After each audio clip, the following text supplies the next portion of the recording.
je pátek, cítím se fajn, tohle máme asi všichni stejný. Víkend je prostě pohoda, však za pár týdnů ti nastane ta pohodová. Žádný nohy na stole s mobilem v ruce, budou tu Vánoce. Blíží se pohled z okna na první sníh, blíží se první zapálení svíc, první stresy, že nestíháš nic. A proto ti říkám, už teď máš čas, takže klid. Letos ani covid nezastaví nás a hlavně u stromku radost máš.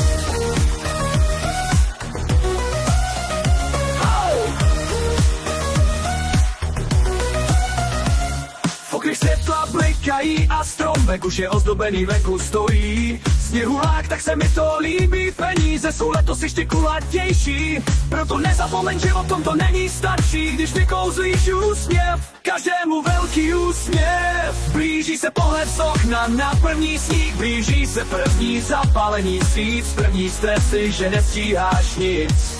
A proto ti říkám, už teď máš čas, takže klid. Letos ani covid nezastaví nás a hlavně u stromku radost máš. Cukrovým přehnaný jsem zase to předsevzetí, že špatný věci dělat přestaňme, však máme čas. Užij si tu vánoční pohodu, přeju ti klidné svátky, Mára s rodinou.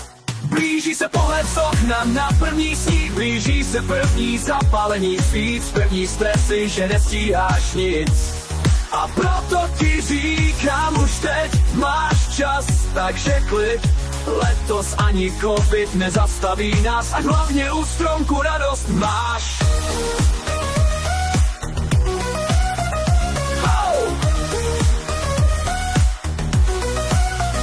Blíží se pohled z okna na první sníh, blíží se první zapálení svíc, první stresy, že nestíháš nic.